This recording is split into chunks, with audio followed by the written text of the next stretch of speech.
It's like that, Paul, man, you have a new Answer album coming out, in 2023. That's awesome. It's been a little while, Yeah, man. yeah. It's been well, I think 2016 was the last record Solace, so almost 7 years when this one comes out. Yeah, it's great to be back.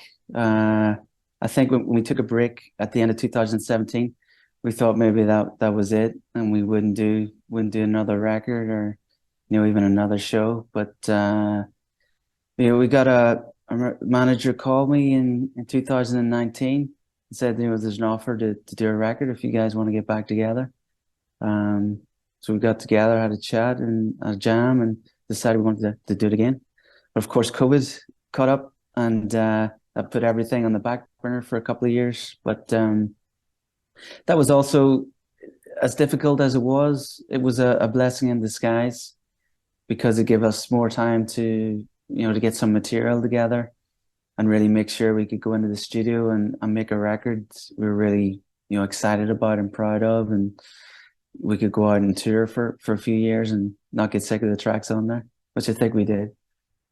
When you do get back together, how's the feeling, with the vibes of music? Because everybody's growing up also. And it's like the band's been going on for a little while now, 20 years, let's say, and you know, Hmm. some history there. So I mean, how was that feeling, getting back into the studio? It was, in some ways, everything had changed and nothing had changed. It was just great to see everyone. The first day we got back together to just have a jam. Went back to I'm living in France now. So went back to my parents' house in Ireland where we always rehearsed and did the demos and actually recorded the last album there. Uh, and it just felt like old times, like we'd never left. Um, and then when you get you probably always have a little bit of worry when you get deep into writing and the album. There might be some creative differences and a little bit of tension, but which you need sometimes to make a good record. It's all part and parcel. But even that wasn't there. I was surprised how well it went. And I would say I think in terms of how we've changed musically, I think we always had a core of the kind of style of music that we did and we could do really well. And then we would kind of go off and there were other little tangents we would do. So sometimes when you get an answer record, for example, like Revival would be, two or three different styles on there and it maybe was too much. But our outlook then was a good song is a good song. Right. And these song, even if it's stylistically doesn't fit with the other tracks, we're going to put it on there because it's as strong as the other tracks. Whereas this time I think we were all a bit more. We wanted to make a more cohesive, 10 track album that all kind of links together from start to finish and doesn't go off. I think you can go off in one kind of sort of tangent that's a little bit different from the rest, but we tried to keep it much more succinct and concise, and that was almost second nature. It's like we all kind of knew it. We didn't push for songs that weren't going to fit with the other tracks. Um, Even like we'd have little recording the albums or this album after the end of the day's recording. The kitchen was right beside the studio, and we'd have we sit down, have a drink, and there's a record player set up. This amazing collection of records all around. We'd all take them out and play them, and then sort of talk about what tracks we were going to record the next day, and sort of play the demos. And we got a lot of clarity from doing that, and started to hear, oh, this is a great song, but maybe it doesn't necessarily fit with the album. And whereas I think before we would have just recorded all those tracks, just because they were good songs. So it was a bit more mature that way, I think.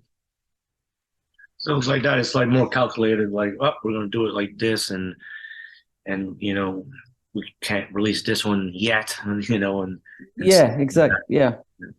But it was almost like it kind of revealed itself that way to everyone.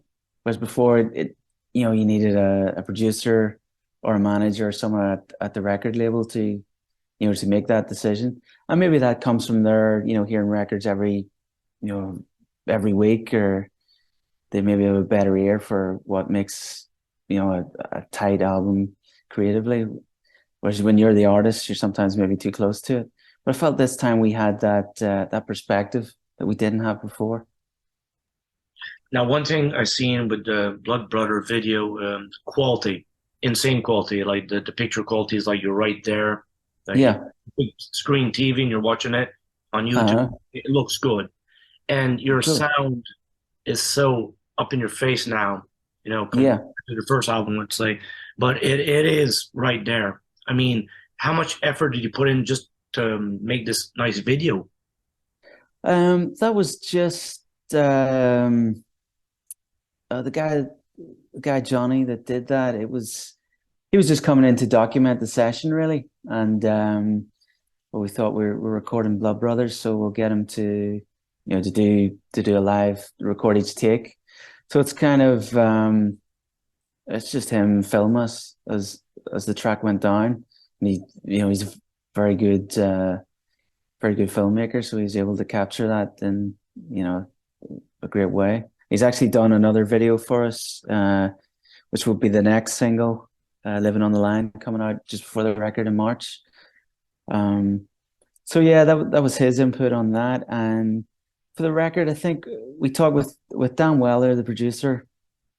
We sat down and talked to him about exactly what we wanted this time from making 6 albums before, what we weren't happy with, and what we hadn't captured, and how we would do it. And he seemed to, we talked to a lot of producers, and he was the guy that seemed to have the best plan, the best method for doing what you say, to get that everything so in your face, much more so than we had before.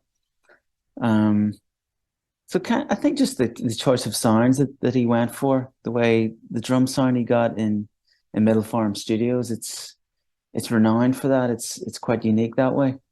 And then we did the whole thing to tape, so it was the band and the vocal went live to tape, which we'd done before. We tracked drums to tape before, and we'd tracked, I tracked live with the band, done solos in the room before, but not quite like this. This was different. And when you do it all to tape, there's a bit more pressure because it's much more hard to edit for a start. So you got to kind of, Costs money too. yeah, yeah. There was only I think another kind of limitation with it was maybe 15 minutes or 20 minutes on a reel of tape for the amount of tracks for a recording. So you would get that many takes, and then you'd have to stop, put the tape on again, and then you go. So you'd be really, really switched on for 15 minutes, and then you could relax, and you knew you would get that time, and then you would go again and just be really switched on. Whether when you do a record in Pro Tools, it's kind of, it can be never ending. It just it stretches out, and anything is possible. And sometimes that freedom can have a negative effect, especially if you're going for that in your face kind of raw rock and roll sound, which we wanted to capture on this record. So I think all those factors led to it. And with the guitars, if I go a bit more in depth on that, it's kind of, most of the guitar I used a Fender Strat and a Telecaster. There's maybe only one track as a Les Paul on it, whereas before everything was Les Paul and a Marshall. And this time it was Fender guitars, Fender amps, and lots of different fuzz pedals. So I think all of that kind of just meshed together to give it that sound that you're hearing. Well, let me say it's working because I mean, when you do listen to it in a big or a good stereo system, it sounds good. I mean, it's sonically great for the ears. So it's what the answer should get always. That's what we hope. That's what we hope. Absolutely. As like that, you guys have the artwork already covered and all this stuff for the upcoming release, and like let's say picked out the singles, everything's just going plan. Yeah, it's all I think because we all live in different parts of the world now. I'm in France. Cormac and James are still in Ireland, and Mickey lives in England. It can be difficult to get us all in one place, and I think also with with COVID, we're aware of that. The time sometimes can be limited. So when we did the record, all the sort of artwork, photos, we got a video done, we got some extra footage, outtakes, B-sides, all that kind of stuff. We did as much as we could as we're making the record. There's a video for the first single. It's all done. There'll be I think another single called Want You to Love Me coming out next, which has a lyric video. So that's might be out this week or next week. So there's it's all planned, it's all uploaded and ready to go, which is it's good you have to work a bit harder Right. at the beginning, but it's nice now we can sit back and just get ready for the tour and talk to some people and spread the word again. It's like that. The tour's starting like in March 2023 Yeah. or earlier than that. Mhm. Yeah, we're starting, I think 15th of March starts in the UK. We're gonna UK, Ireland, Germany, France, Belgium, Holland. Then same festivals in the summer.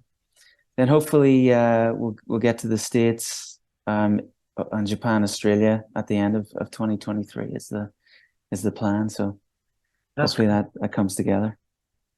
Well, it's like that. I seen you in Canada opening for AC/DC in 2009. Yes. A lifetime ago now, it feels like. It seems like it. It's funny how time just evolves, but it's like Yeah. it's great to Uh, see. which which gig in Canada was it? It was in Moncton. Oh, Moncton, yeah. That was a crazy gig. It was one of the biggest, I think one of the biggest audiences of the whole tour. Absolutely. That was Yeah, yeah, I would have to say from that tour, you know, you'd think America would be crazier than Canada, but when we went to AC/DC with the Canada, that was the craziest part of the whole tour. So, they know how to rock, like you guys know how to rock. well, I'm glad you've seen it and you remember it like that because we love our music down here. Well, Paul, it's been a pleasure talking to you, and hopefully this album does the charting very good. And just wish you all the best in this, and hopefully Yep. we have a Canadian tour up in the future.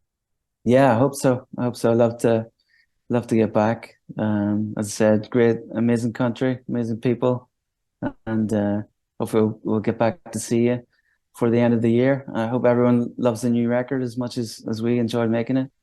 So thanks very much, Jason, and Right. hope to see you again soon. All right, Paul, you have a good evening. You too, man. Thank you very much. Bye bye. Pleasure. Bye.